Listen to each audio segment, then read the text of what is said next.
The only thing I'd ever wanted was for her to stay. I knew it was impossible.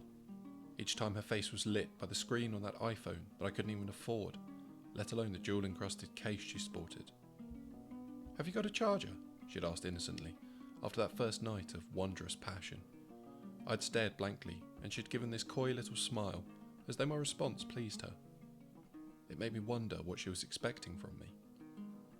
"I'll, see if Mr. Treacher has got anything." I headed for the door, but she cleared her throat expectantly, and I'd turned around to see she was naked again. That drew us back in, and it was hours before I rolled over and noticed the jewels had made a pattern on my thigh. I hadn't even noticed I was lying on it. "Shall I try again?" "No." She traced a finger absently down my spine, making me shiver. "I'm happy to forget all of that." I turned back over and kissed her, tasting the richness of her mouth. Her teeth were so startlingly white and perfect that it hurt to look at them. I almost felt self-conscious about my own, so rugged in comparison. Almost. "Do you wash your hair every day?" 3 times per week. Ugh, so manly. She smiled to soften any insult and ran her fingers through the length. "Have you always had it long?" "Don't you like it?" I've never with a man who had long hair." She ran an arm down my bicep. "Which gym do you go to?" I looked through the glass door out onto my rooftop. "I don't.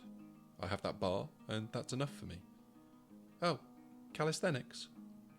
I'd never heard the word, but that just made her laugh. "You're so refreshing." "Why?" She shook her head, keeping no secrets. Abruptly, she stood. "I need to shower. I smell." "I think you smell wonderful." She did, too.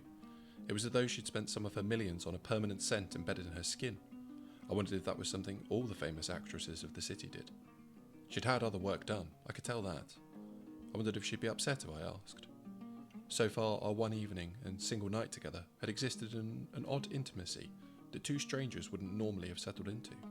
Of course, there was the physical element of the situation. That helped. But we'd both had plenty of lovers before now. "It's behind the curtain."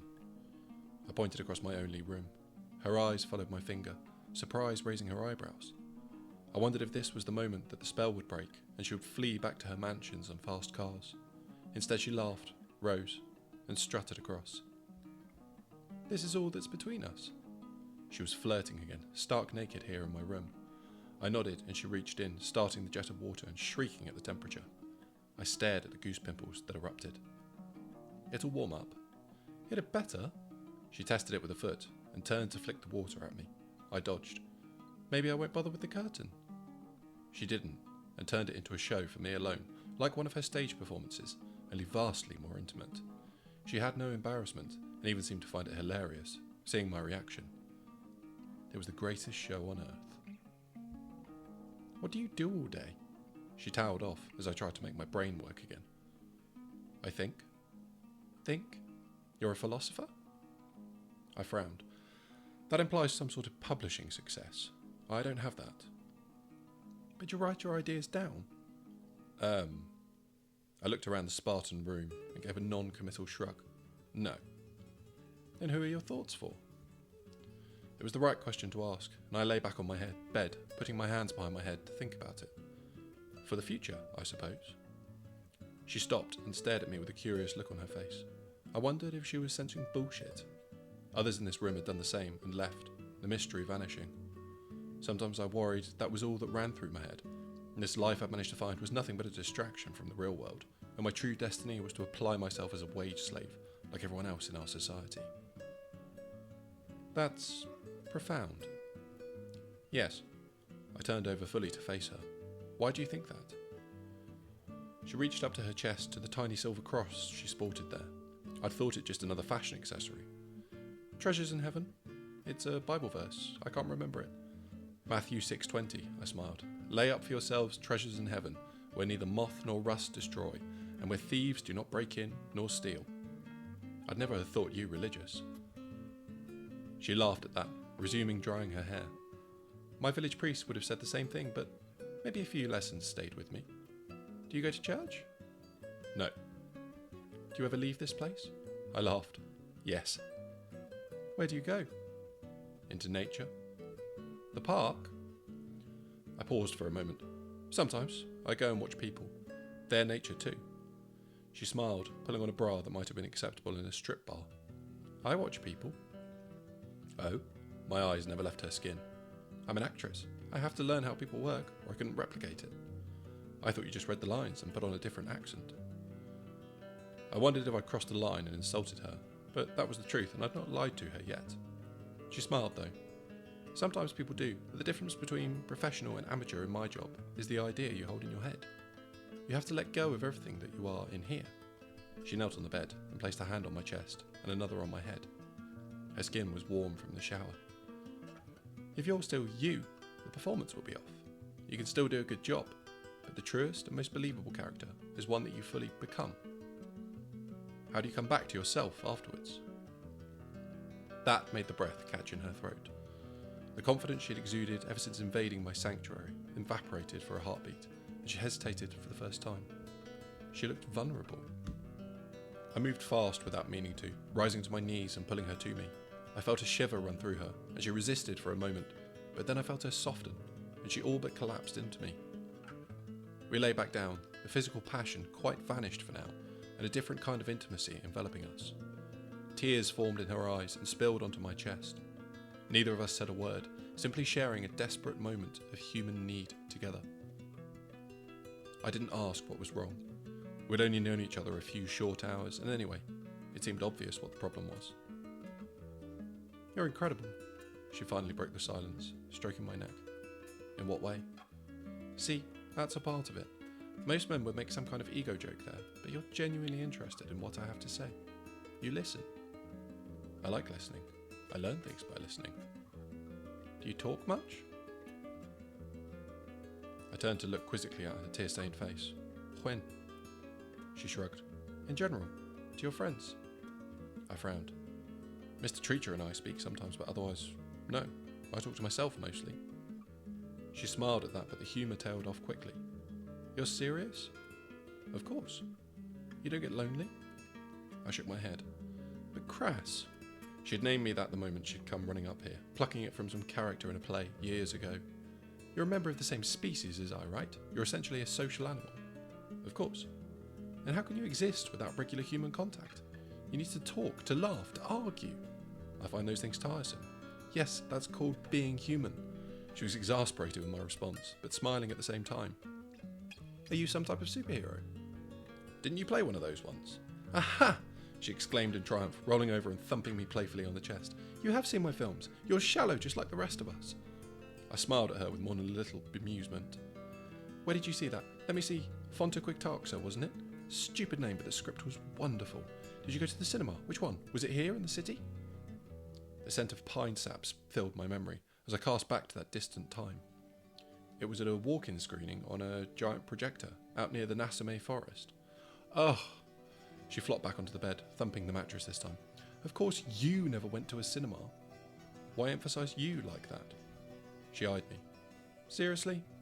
Yes. She sighed, disappointed for the first time. Maybe this won't work out long term. You're infuriating. I'm truthful. She went still, a sign I was beginning to learn that preceded an outburst of emotion. I wondered briefly if I should prepare myself in some way, but that seemed naive, like I was trying to predict the future. I am sorry if that offended you. I never meant to cause offence. She shook her head. Don't take it back. I wasn't. I was truthful when I was claiming to be truthful. She let out a snort of laughter, startling me. Oh, you do have a sense of humour, Crass. Her wonderful blue eyes were sparkling. Drier than a camel's? Well, but at least it's there. She was up in a fluid movement, smoothing the lines of the skimpy dress she wore, designed, it seemed, to reveal rather than conceal, something I could find no qualms with. Come on. Where are we going? I shuffled across the bed towards her. She sniffed. You're going in the shower. It's my turn to watch.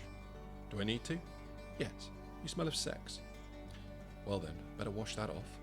Of course, I'd watched her get dressed and hadn't seen her slip any underwear on, so the chances of remaining clean throughout the day seemed slim at best. But I obeyed, running soap across my skin and, for her benefit, washing my long hair. You're rather beautiful, Crass. Beauty is in the eye of the beholder. She pouted. Don't be coy, you're like a Greek statue. Her eyes drifted south. in some ways. That's one area I might still possess an ounce of ego, I warned her. Her eyebrows shot up. Oh, the plot thickens, my philosopher beau. I'm your beau? I stepped naked and rubbed myself dry, pulling on my dark trousers and loose shirt. She eyed them dryly. Designer? I never understood that term. I buttoned the shirt halfway up as I preferred. Surely every item is designed by someone. You're just being difficult. Life is difficult. Humour again? Her eyes flashed mischievously. Where are we going? She turned at the door, throwing me a look over her shoulder that I suspected had been practised in mirrored rooms until it was a refined skill. Into nature. To the park then, but when we scurried down the fire escape into the alley, thankfully empty of journalists by now, she led me to a taxi. She produced an enormous pair of dark sunglasses from somewhere, which concealed her face. She let her hair fall artfully to one side, completely distorting her image. I felt almost as though she were a different person to the one I'd given refuge to the night before. But when we stepped into the back seat, she slid across and curled her hand into mine. I felt that same chaotic being purring against me. Where do you want to go? She looked up at me, and I remembered her instruction. Nature. Take the main road out towards Nasame, but then a left before you get to the village. The cabbie pulled off as I murmured to her about money. She smiled at that and shook her head, and I allowed the mystery to exist. The city is busy today, she remarked. I suppose she was right, but to me the city was busy every day. I told her so, and the cabbie laughed from the front seat. Big party last night, screening of that new film. I reckon there was 40,000 turned out to watch it in the square. I felt her squirm next to me and tightened my grip on her arm. The traffic lessened as we passed the suburbs, and the cabbie put his foot down. Soon we were speeding past green fields and wild hedgerows. Cows and sheep dotted the pastures, and once a lonely-looking horse. Is this nature yet? She was following my line of sight. No, this is humanised. Humanised? I pointed at the hedgerows. Not that it's unpleasant, but if you really want to connect with nature... Won't we get cold? I looked at her dress. Maybe. Can we make a fire? How else will we keep warm? She snuggled closer. I have a few ideas. I caught a grin from the cabbie, but just then I saw an opening in the hedges on the left. Beyond that, up a low rise, was the first of the evergreens. Stop here, please. He brought us to a halt. From somewhere, she produced a sheaf of notes and passed them forwards. I scooted out of the back seat, stepped into the clean air, and inhaled. If you love it here so much, why don't you live here? You're already a hermit. I laughed. Is that what you think I am? You live on a rooftop in a wooden box and do nothing but think all day. I go for walks, I exercise, and it isn't a box, it's an apartment. It's got electricity and everything. So very refined. She turned and pointed at the gate. Are we going over that? We were, and she was not shy about swinging her leg over it, revealing my suspicions about her undergarments. I followed obediently as she led me up the path, as bushes and shrubs seemed to become more widespread, surely a sign that nature was claiming back the land. Is this it? We'd crossed the first line of trees. I knew I was grinning. The sharp change as we ducked under the first low boughs, the grass ended abruptly, and the soft carpet of pine needles dampened all sound. I inhaled deeply, remembering that wonderful smell. No, this is a hill. We need to go down into the valley. She frowned but took my hand and let me lead her. Her shoes were fortunately flat, although they were no match for my heavy boots, and soon she was slung across my back, arms wrapped around my neck. She planted small kisses on the exposed skin at regular intervals. Is that the valley? Yes. See how the ground slopes downwards? Ow! I know what a valley is, Crass. I just asked if this was the one you were talking about. Yes, it is. It's just we've been going up and down quite a lot. Had we? I'd hardly noticed, but then this was a place I knew as intimately as I knew her body. I began to zigzag down the slope, taking my time. We ducked more than a few branches as I listened between her giggles for the sound of water. There! I stopped on a piece of flat ground, so level it might have been made intentionally. If one were so inclined, they might have built a small house here and live. Wonderful ideas. See the river at the bottom there? No. I turned in surprise at her tone, to see she'd abandoned the dress and shoes. She stepped forward towards me, hands already pulling at my shirt buttons. This first, she instructed. The river would have to wait.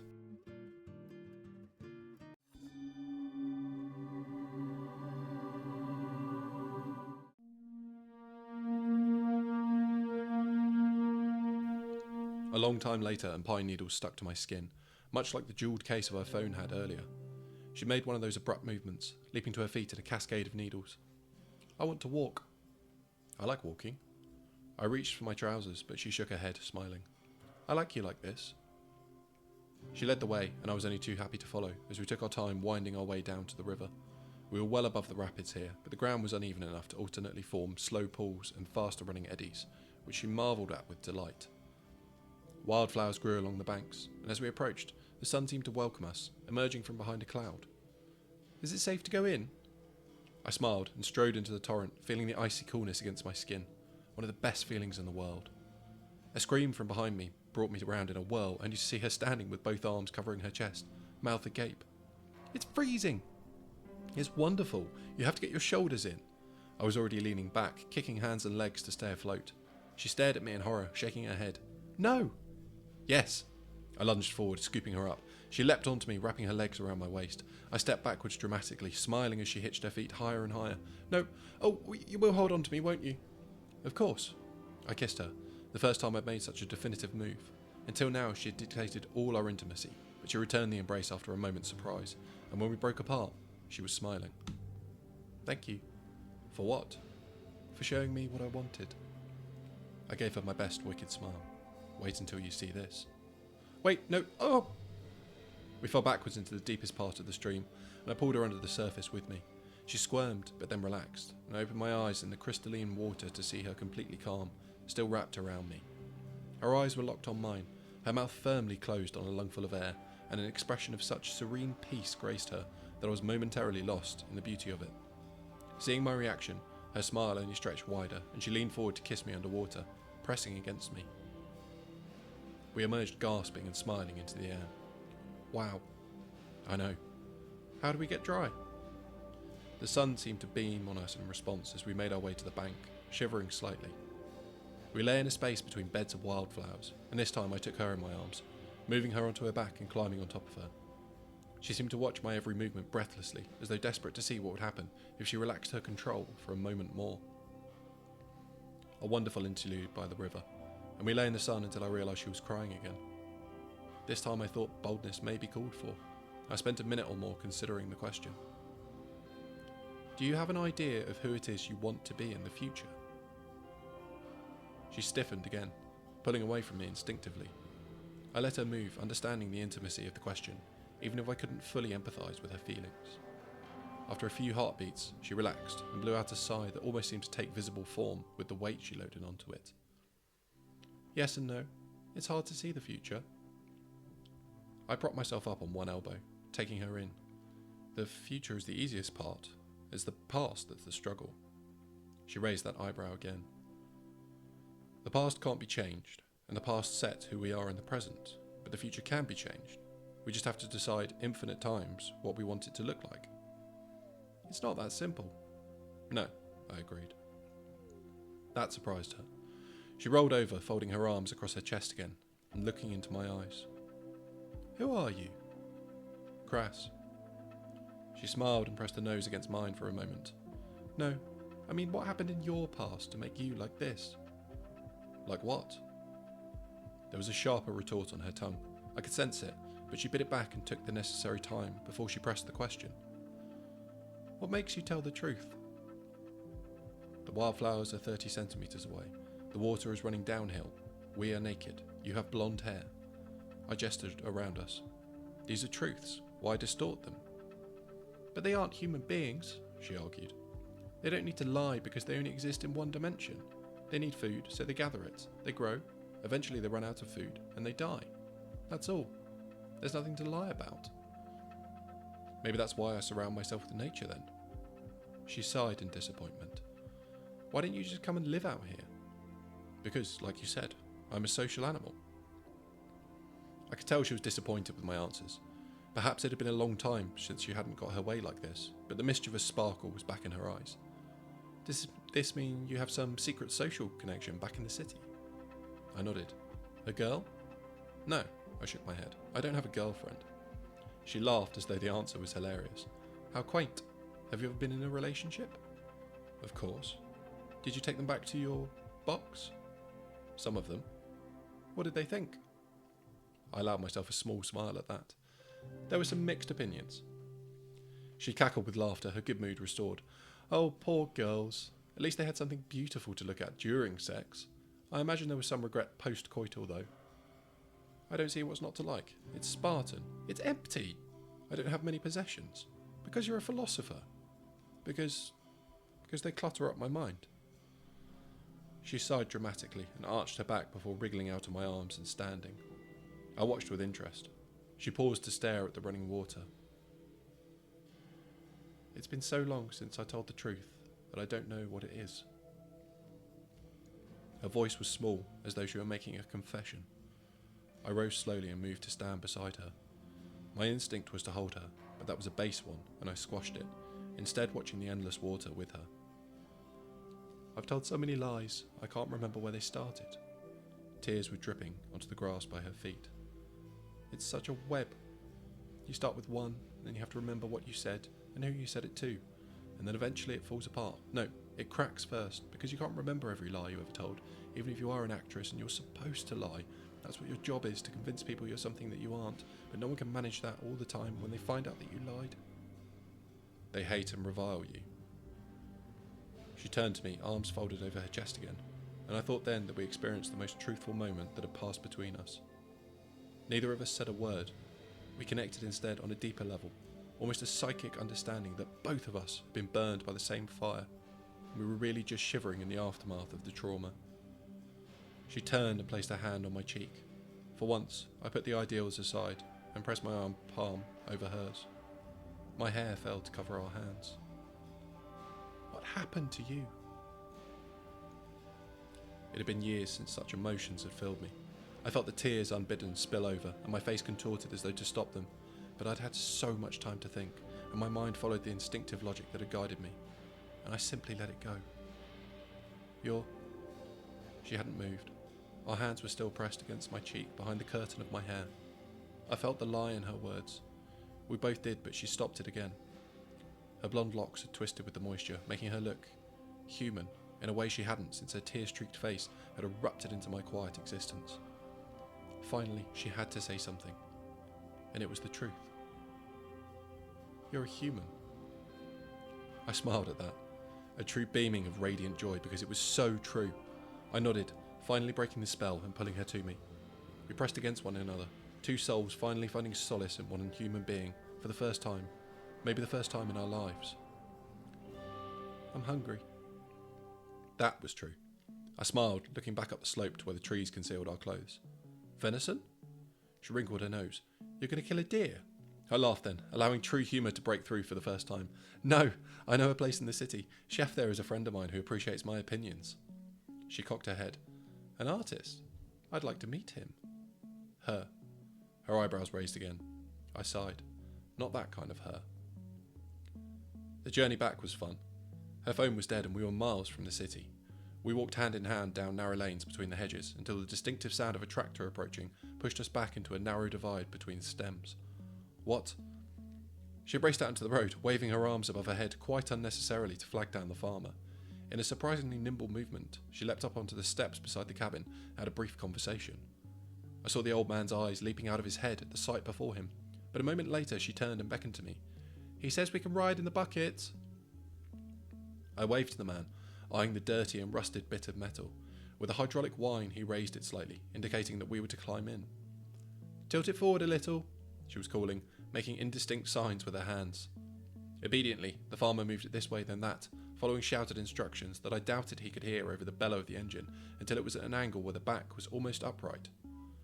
I assumed this was to allow us to sit properly, but as I edged myself onto it, she made a great show of putting her hands on her hips and pouting. I can't sit on that. It's all grubby. I was momentarily lost, and she laughed at the expression on my face. You'll have to lie back, and I'll have to sit on top of you. Otherwise I'll get dirt all over my nice dress. You mean... It was suddenly obvious what she meant, and why she had blocked the farmer's view. I wondered briefly if such a word as stamina existed in her vernacular, but it seemed hardly the time to raise a protest. The tractor continued its plodding way towards the city, as we distracted ourselves. We found a cab outside a market town. The farmer shot me a wink as I left, and I wondered just how obstructed his view had really been, but she simply threw him a wave and a heartbreakingly beautiful smile and turned away. I watched her dress lift slightly as she broke into a light dance for a few steps, turning around into a pirouette. Your eyes are popping out of your head. I could look at you forever. She stepped close and pressed her lips to mine hungrily. A cab tooted at us, and that was how we found ourselves in the stretching darkness. We stopped at a roadside cellar in the busy tourist area and bought her a ridiculously oversized beret to replace the glasses. She held up a fake moustache to make me laugh, but bought it anyway, sticking it to her upper lip. Now we match, she declared. Hand in hand we approached the restaurant, and she made to sidle up to the maitre d', but I tugged her away. Servants' entrance, remember? She sniggered, but let me take her around the back, into a tiny alleyway that smelled of cooking oil. Is that the aroma de chef? I knocked on the door, received no answer, and slid it open. Quite a code. She was chattering. I realised with a start that she was nervous. Was that because of... I heard my name being called, and leaned around the hot plate to see her wrapped in chef's whites. She beckoned me over without a smile. This, then this, then this. I'll get one for your friend too. 3 plates were laid out on the only cleared surface. We approached, and I found that I was ravenous. Your friend is pretty, she whispered to me, repressing a smile. Such a charming personality. I pushed the fork between her lips to shut her up, and her humour turned into a wide-eyed surprise at the wonderful flavour. I've eaten here before, but she doesn't serve this to the customers. No. She shook her head at the flavours. My friend didn't return. Friend was a strong term. We cleared the plates. That was the feedback. If the food was good, I ate it. If not... Back to the box. She was leading me by the hand again. I wondered if I should protest, but remembered my stoic principles, and allowed myself to be pulled away towards the fire escape that served as my hallway. A sudden flash of light. I flinched, pulling backwards as I heard her gasp. Someone shouted her name. Then my name. They found me, she whimpered. I felt her let go of my hand as more cameras flashed and voices began to shout. I could hear feet pounding on concrete, and the sudden instinct of fight or flight struck me. I looked at her, but she was wide-eyed with panic, horror on every line of her face. Her name. Everywhere, her name being shouted, cameras flashing, an onslaught of noise and light. She was shrinking away from them. I could see it. They were trying to drive a wedge between us, corner us alone individually, so they could hound us like some ancient strategist, breaking apart enemy legions. Not tonight. I pushed a man aside, seized her hand and pulled her in front of me. Trust me? She nodded, eyes wide, tears spilling down her cheeks. I turned and faced the crowd. They paused, not expecting the movement, but then I put my head down and charged, albeit slowly. Give her a kiss! Is she paying you? Filthy, obscene things to shout at a fellow human being. I felt the anger rising but tempered it, knowing we had to endure. I felt her tense behind me, and threw a glance back to see someone had a camera right in her face, coming between us. I pushed it aside, and someone shouted about the police, but then we were through, and the fire escape was there. I headed for it. Crass, no, I'm not wearing any. They'll take pictures and... Of course, she couldn't climb with me. I thought swiftly, but then a door opened and he was there, and I hurried forward, pulling her in. Are you subletting? I sighed as the door finally shut behind us, snapping off the predators from our scent. No, Mr. Treacher, she's a friend. You said it was just you living up there. It is. She's staying with me. Young people these days. The same as they've always been, I'll warrant. He stumped off, muttering about time travel, and I turned to her. She was broken. Her eyes were still wide and she was shaking, despite the overwhelming warmth of Mr. Treacher's building. They won't come in here. She nodded, and kept on nodding. I marvelled at the hold they had over her. What is it they want from you? She just nodded.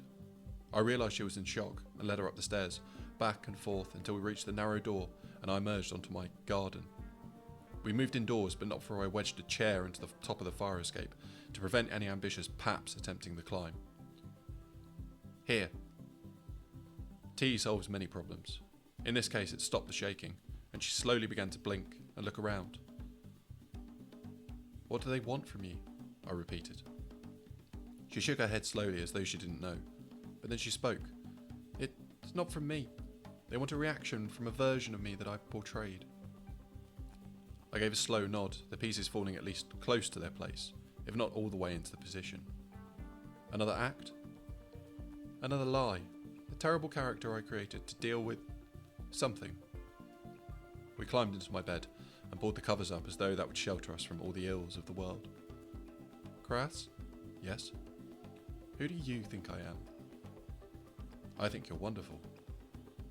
That's because you're blinded by lust. Am I? I gave that one some time. I'll admit my perspective is biased, but isn't the physical expression merely indicative of a deeper emotional connection? A connection?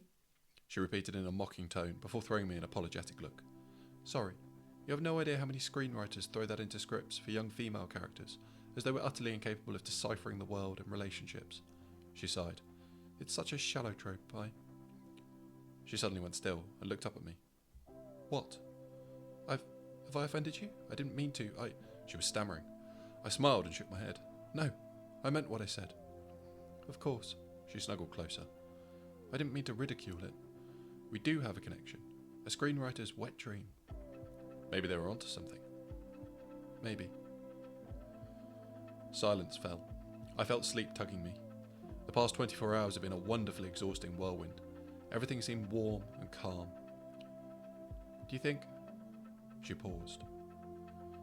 My eyes were open. I stared up at the ceiling, seeing a cobweb stretched between two purlins. Why do opposites attract? Variety.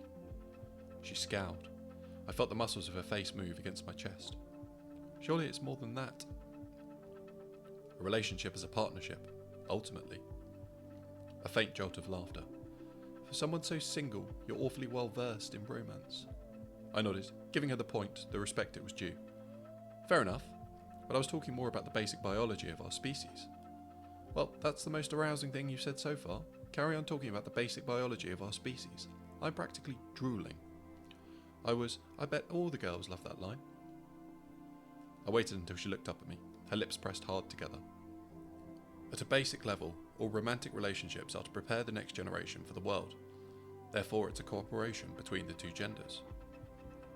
She began twisting a lock of hair around her finger as she thought that one through.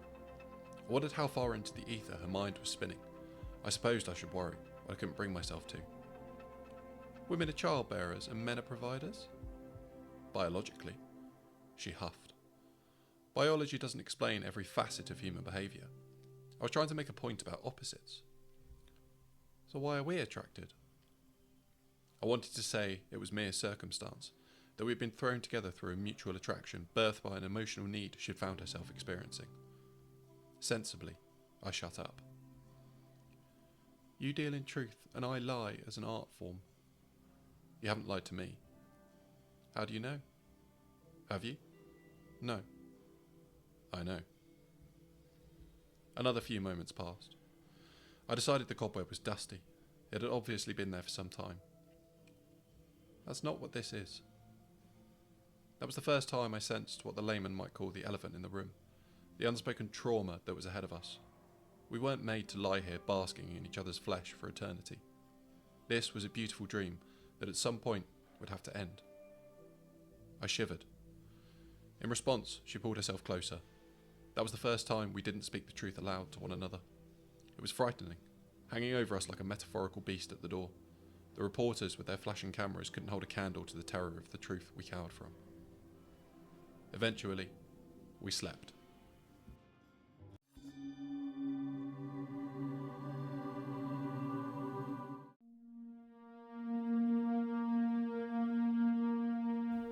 Can we get coffee? She pouted at me until I agreed. I wondered which movie she'd taken the expression from. Halfway down the fire escape, I realised the reporters had gone, sloping home to their lairs. Vile creatures. The anger brought me up short. It had been a long time since an emotion that raw had invaded the strict calmness of my mind. Was it because they'd known my name? I descended slowly. No, it was because of how they'd made her feel. That was unnecessary. I wondered what Seneca would have written on the subject, or Marcus Aurelius. Then I decided that their opinion didn't matter. One of those rare times I tapped into the pulsing chaos of the city. Commuters stared at their phone screens in the line. When I reached the barista, a mass of garbled names greeted me, but I managed to negotiate crushed beans brewed in boiling water. No mean feat as I handed over crumpled notes that smelled of her. She was watching me as I returned. She had showered and was wrapped in my towel. I spotted her dress hanging from the power line that ran to my room. She'd even managed to wash it. Thank you. I sipped mine, grimaced, and went to find a china mug. So particular. The mug cools it more efficiently. She smiled and leaned on me, her wet hair sticking to my skin. What do you dream of?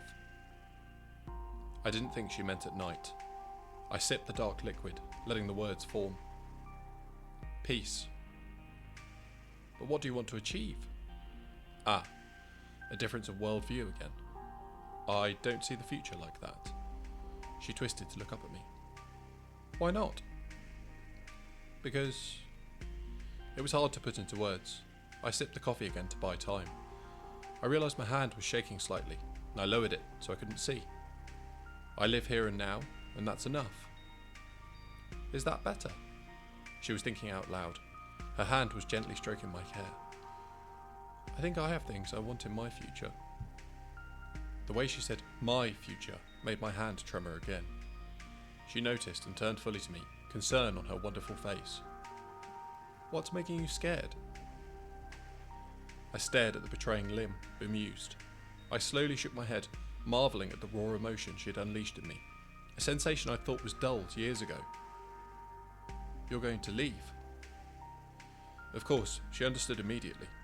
She pulled me close and we melded together, seeking comfort from the warmth of the other. The fear pulsed through me and I had no experience of keeping it at bay. I felt a shudder as she tried to soothe me. I'm not going anywhere. We can't stay here forever. Forever is an awfully long time away. We both laughed at that, and that helped a little. The shudders stopped and it was comfortable. She still had her questions though. Why do you tell the truth? Because I've learned the price of lies. She was careful not to delve too deeply. There was a level of intimacy that we both seemed to instinctively know took years to build, and we didn't have that. Lies that you told, or someone else. My breath caught in my throat. You always seem to ask the right questions. I study people, remember? That's my art. She had been going to say job, but I preferred the word choice. Both, I finally answered. She wriggled to a more comfortable position. The mid-morning sun was starting to stream through the glass doors. Lies that you tell undermine your world. Lies that other people tell undermine the rest of the world. The rest? I thought about it. You mean it undermines how you see other people? Yes. We always seem to grasp each other's meaning. When you can't trust people, you can't be around them. The weight of what she'd said struck us both, and her eyes met mine, shining with understanding. Is that why you're up here? I found I was struggling to breathe. What was she doing to me? Years of stoic conditioning unravelling in a few short hours of whirlwind intimacy. I marvelled at the fragility of the mindset I'd spent so long carefully cultivating. I thought... I could no longer tell what I thought. All the well-constructed lines of logic seemed to dissolve as though she'd poured water on them, except all that served was to properly tell me how flawed I'd been. How long have you lived up here? 9 years, 4 months, and 3 days. Despite it all, she smiled. Did you lose count? Well, you rather distracted me. She leaned forward and kissed me, delighted with herself. But when she pulled back and held my gaze, it was her turn to spill truth into my delicate world. You're too wonderful to be hidden away. I thought of the flashing cameras and the bellowing noise. Your world isn't for me. She laughed at that, a long and raw sound, but when she finished, there were tears in her eyes. Haven't you noticed? It's not for me either. I gestured around at the box that was my sanctuary. You think I should give this up to a what? Stand in the line to buy coffee on the way to a job I hate? No, never. I'd rather you were wasting way up here than be poisoned by luxury. Perhaps I'll find a cave and live there. Or a barrel. We both laughed at that. Truly laughed, catching each other's eyes and giggling harder. Opposites? I asked gently. She stroked my cheek. We were pressed so close now, desperate for the world to pass us by. Opposites are the best way sometimes. How so? Her hand moved south. Well, these bits are an example. I'd thought that part was over, but the hours of sleep had restored our energy, and in any case, we needed a distraction from the terrible thoughts of the future. You know, she gasped afterwards, as we lay soaked in sweat, limbs wrapped around each other. If you're going to be an artist, then perhaps that is your true calling. What's the really posh word? I shook her out of my eyes. A courtesan? Oh! Despite the exhaustion, she rolled closer, arching her back against me and running a finger down my chest. Is that what you are? My courtesan? Pleasuring the fine ladies of society? She was insatiable, and with no thought for male stamina, she was passing time again. I was left briefly to wonder if Mr. Treacher had found his hearing aid yet, but it seemed unimportant. Crass the courtesan, she purred. I had no idea how we were going to untangle ourselves. 2 locks of our hair seemed to have become wrapped around each other, and neither of us had the dexterity to unravel it. Women would travel from far and wide to hear you preach philosophy. Their knees would quake, and they'd stare at you with open mouths until you approached and swept them off their feet. I wondered if they'd use the fire escape. Afterwards, they'd stumble home to reality, their lives forever changed by the rooftop mystic, and they'd wonder if they stumbled across some forgotten avatar of a god. Their world would never be the same. They'd never find another who took them to such extremes, and the rest of the future would seem dark to them. I indulged her. They could share secrets with me in the dark, and I'd exchange them for... I wondered briefly what materialist goods I'd ever want. Brick walls and a coffee machine? I think that might ruin the ambience. She was delighted with the daydream. What would you wear? Would you keep those artiste clothes? I wondered briefly where my clothes had been tossed, and if any buttons remained on the shirt. I like those clothes. I like my dress. It's rather impractical, in case you hadn't noticed. We both looked to where it hung in the glorious sunshine. Maybe a robe? I shook my head. Too feminine. Oh? She arched back, then kissed my nose in delight. I love finding these shallow parts to you, Crass. Too feminine. Who would have thought the Stoic philosopher had vanity? I let her mock me, enduring with a calmness that Seneca would perhaps have written a letter about. It's a matter of practicality.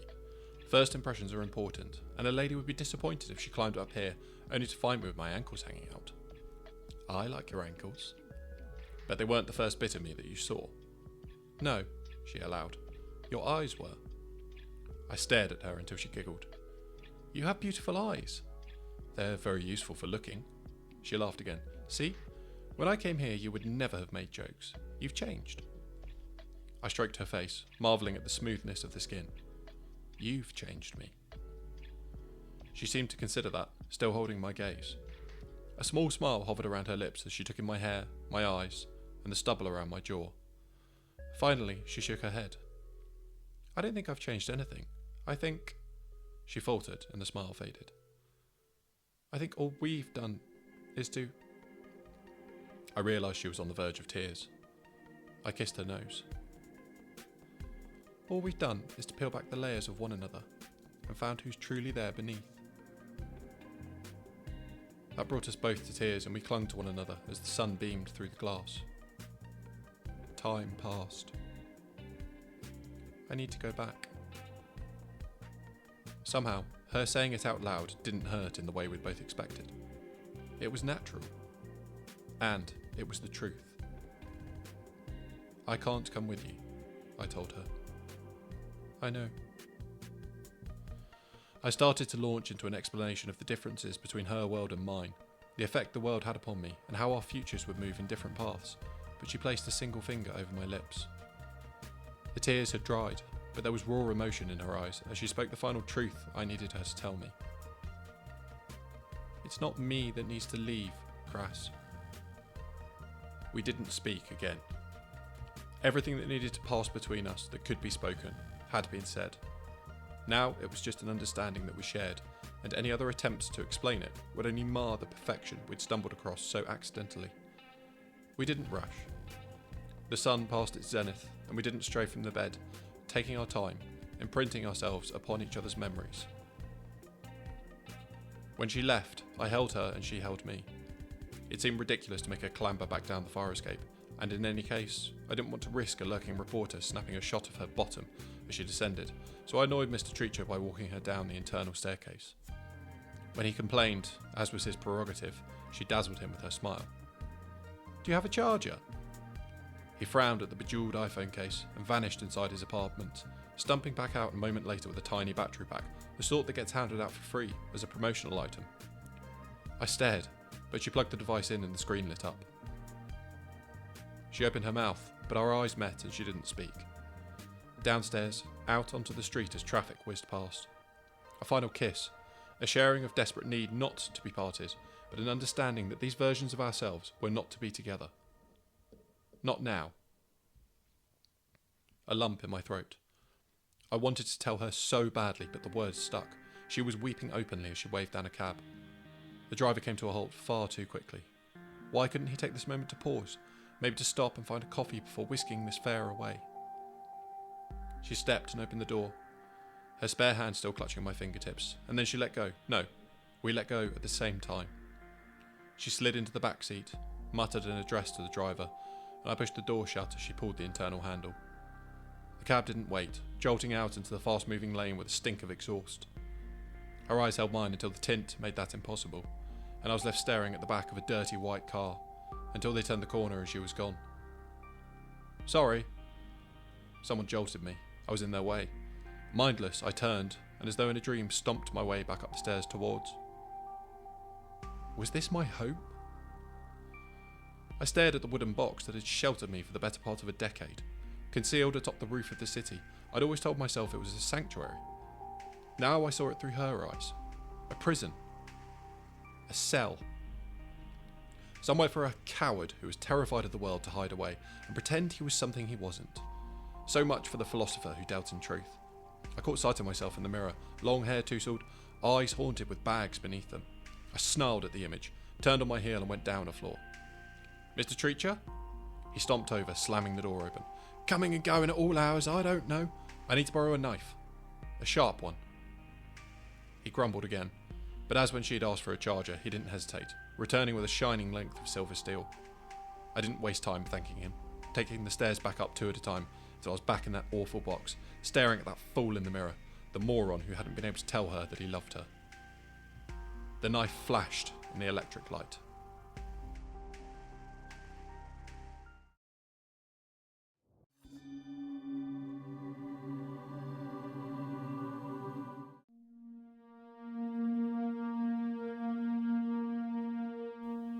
A nervous-looking man stepped off of his bike and glanced up at the tall building. He was a boy, really, dressed in a smart shirt and well-polished shoes, playing at manhood. He pulled the lock off his bike where it attached to the frame and secured the wheel to one of the thick metal arches that was set into the concrete. A single car moved slowly down the road behind him. He unclipped his helmet and removed a single strap of his rucksack, trying to attach it to the strap but bungled it, making a desperate catch as the helmet slipped and almost fell. A soft curse echoed down the quiet road.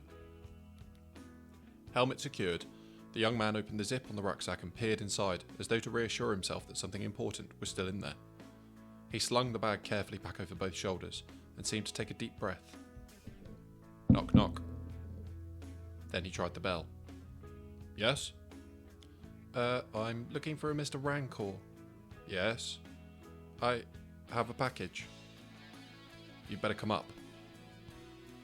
The door buzzed open electronically, and the young man stepped inside. The interior was as different from the street outside as it was possible to be. The apartment wasn't large. A short hallway had a kitchen on one side and a small bathroom on the other. Bookshelves stood above impressive oak panelling. The thick pile carpet on the floor seemed to absorb any sound of the door closing. The decoration was minimalist and yet striking.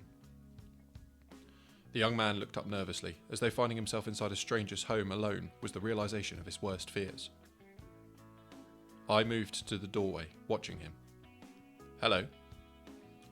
Good morning, sir. I have something for you. He laid the rucksack down on my carpet, unzipping it. I noticed his hands were shaking. Always a little thrown by strangers in my home, I reflexively rubbed the side of my head, feeling the shortness of the bristles there. I never quite got used to short hair, but well, my friends told me that it suited me. Why don't you come into the main room? I stepped back into my home, the place where I spent most of my working hours. The width of the apartment, the entire wall opposite the door, was made of glass. Once upon a time, this had been a warehouse, but it had fallen onto hard times, and with the proceeds of my writing, I'd bought it and renovated every inch of it. She had been right. I had needed to leave. He hesitated in the doorway, but I gestured to the vast mahogany desk, and he set the rucksack down gingerly as though worried about scratching the surface. Was the desk a vanity? Probably. But each time I sat down behind it, I found the ideas flew into my mind and made their way as words onto the page. My editor certainly liked it. We've been looking for you for a while, Mr. Rancor. I raised an eyebrow. Who's we? He coloured and gave a small half smile. I wondered at his nervousness, but then friends had told me the room could be intimidating. If you don't know me, of course. He looked out the window to the rough metal balcony that served as my only outdoor space. His eyes were taking in everything, like he'd been ordered to report to someone in detail what the interior of my home looked like. I'm not supposed to tell you who, but I was given a name to tell you that you're supposed to understand. He looked more than a little embarrassed at the cryptic admission, and I smiled, more than a little bemused. I wondered if this was a practical joke from one of my philosopher friends. It was the sort of thing they'd do, but I empathised with the poor young man, hesitating as he took a brown envelope from his rucksack. Go on, I told him, intrigued. The latest book could wait whilst this mystery unfurled. My cat stalked across the room, investigating the stranger before returning to her perch in the sun. He swallowed, looking as though he'd rather be anywhere but here. I wondered why he was so uncomfortable, and wondered what whoever had sent him here had told him. He spoke. The word is this.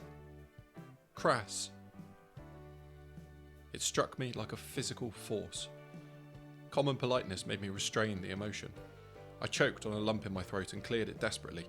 Tears filled my eyes as they landed on the brown envelope. Is that from her? He nodded. We've searched. I made myself hard to find. He held up the envelope as I crossed the room, but held onto it as I took it. He looked embarrassed, even at his own behaviour, but there was a desperate need in his eyes. I have to ask, who are you? I smiled as he released the envelope. I'm who you're looking for. Then, his cheeks coloured. Why were you so hard to find? I pressed the envelope, her envelope, close to my heart and smiled at this youth who could not understand. Because this couldn't have been given to the same person that she met. He didn't get it. That was fine. I wasn't sure that even I would. But she had. He seemed to be watching me, waiting for me to open the envelope. I wondered how long he'd been searching, carrying that precious cargo on his bike around the city, searching for a man who'd once been someone else. But what was inside belonged between us. He turned to leave and froze, eyes staring at what hung on the wall next to the door in such stark contrast to the rest of the room that it would have been impossibly ugly had it not contained her face. That's from the premiere? I nodded. Did she see you? Did you meet her? I shook my head. I didn't want to impose. I wasn't ready. He looked back at the envelope once more, but I only smiled, and he slowly walked towards the door. I heard it snap shut behind him, and I slowly lowered myself onto the couch, feeling the smooth leather beneath me. My hand shook as I eased the flap open. Inside, a small waterproof bag wrapped a single sheet of paper. I'd never seen her handwriting, but I recognised it at once as I pulled out the letter that she'd written to me, that she had spent so much trying to deliver to me. My Crass. I am me. Who that will be by the time you read this is something of a mystery, but I'll be happy with that person. I don't know how far you will have gone on that journey for yourself, but when we parted, I always imagined that you'd taken the same steps I had. I believe that you've gone on your own journey. I know because you've become so difficult to find that you have at least gone somewhere. I hope that you went where you wanted and didn't run from anything. I sometimes daydream of you, wondering how you've changed and what parts of your new life I'd laugh at and which parts would make me smile. Do you have an iPhone yet? I can't imagine you staring at a tiny screen, but I know you won't be alone, and that means you have friends. Friends text each other. I can imagine her smiling as she wrote that line. I bit my lip as my own smile broadened. The Bible verse that we spoke about right at the beginning seems to be in my head as I think about you. Every time I see your face in my mind, it comes with it as though the two of you are connected. It's confused me for a long time, but I think I've understood it, and now seems to be the time to write this to you. But lay up for yourselves treasures in heaven, where neither moth nor rust destroy, and where thieves do not break through, nor steal. Matthew 6:20. I've thought about the meaning of the treasures and of the heaven that it tells me about. Our time together was so short, but unlike anything else I've ever experienced or even heard about. That place on top of the city and meeting you, someone who was nothing like anyone I'd ever even thought I'd meet. You're like a character in a magical play, someone who could only exist in fiction, and yet you were real. You were mine. Crass, I can't ask anything of you. I'm sending you this as a gesture. Maybe you'll read it and put it on a shelf somewhere, something that you'll keep in the back of your mind. Maybe you found someone else to love. That's why I'm not asking anything of you, and I never will. We owe each other nothing but to wish each other beautiful lives. But I know what we both should have said when I left you and got into that cab. I was stupid not to tell you that I loved you. It seemed too soon. We only knew each other for a few short hours, and we had to take our own paths before we could be near each other. But I have to tell you this now, just once.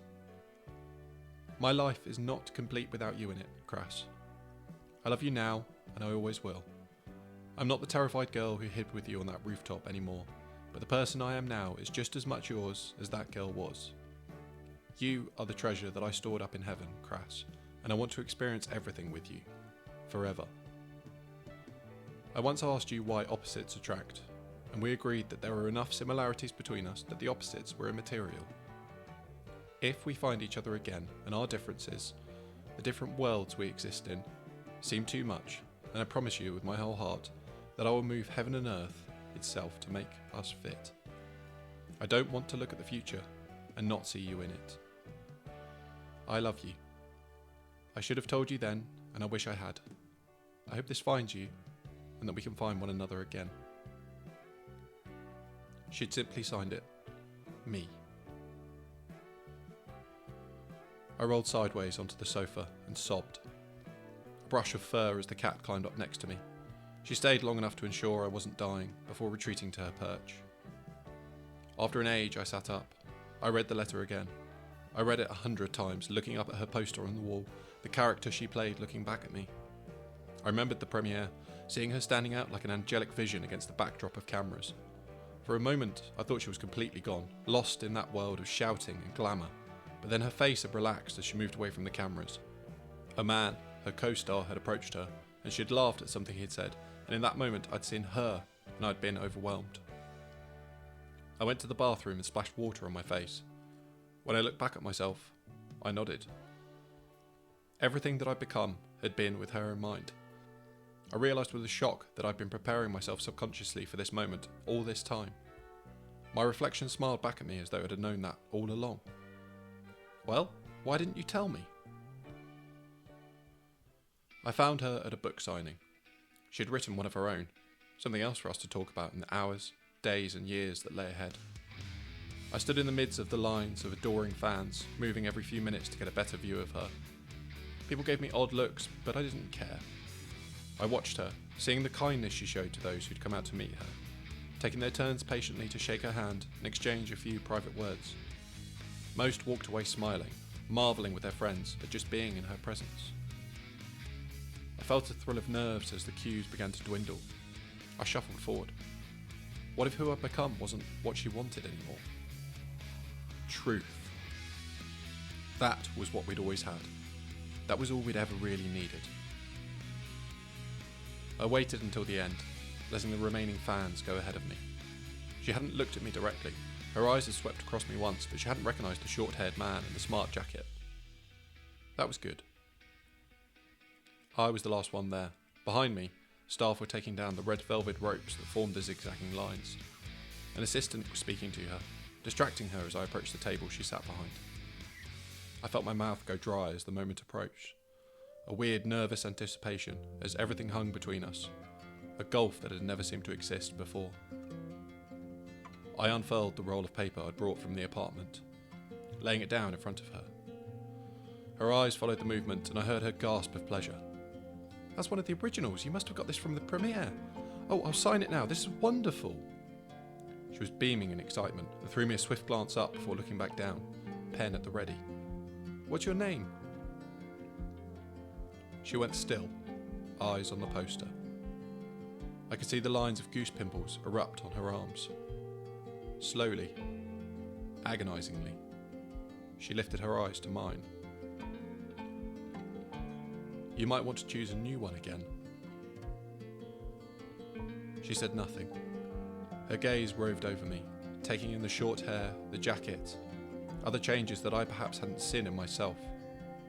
The world seemed to have fallen silent. My body seemed to have forgotten how to interpret sounds and senses. All that mattered was looking at her, and never looking away again. You were wrong, I managed to say, my voice hoarse. She blinked then, several times, and I saw the tears form. She couldn't not smile, but I saw her bite her lip and swallow before she could flame a reply. I was wrong? I reached into the jacket and pulled out the letter. Her letter. You said that we didn't owe each other anything. She nodded. Tears spilled over onto her cheeks. Tears of joy. I owe you everything. I owe you my entire life. She rose to her feet as though in a trance. Somehow, she moved around the table, her eyes never leaving mine. She stopped just before me. I could feel her presence like a warm glow just past my skin. And I saw her pause, fear swimming in those tear-filled eyes. And what do you want from your life, now you have it? I said the only thing that mattered, the only word that we needed to understand that this was forever. When I spoke, it sounded calm, as though it were disconnected from the adulation of the universe, bending time and space itself to pay homage to this one defining moment as the very stars of the cosmos aligned. You, I told her. She broke with a sob and we threw ourselves together. The grief at being parted finally vanished, overwhelmed by the pure ecstasy of finding one another once again and knowing that now we were finally the versions of ourselves that were capable of seeing the future and deciding what direction we would take it in. Finally, we were masters of our own destiny. We kissed, we pressed our foreheads together, her eyelashes fluttering against my own. My place or yours, I managed to joke, and she laughed at the change in me, basking in the glow. As always, she knew exactly what we needed, and it was with a hint of mischief dancing in the joy that she told me firmly, your place, then mine. Arms holding each other tightly, lest the other slip away and vanish like an impossible dream, we kissed, turned, and stepped into the rest of our lives.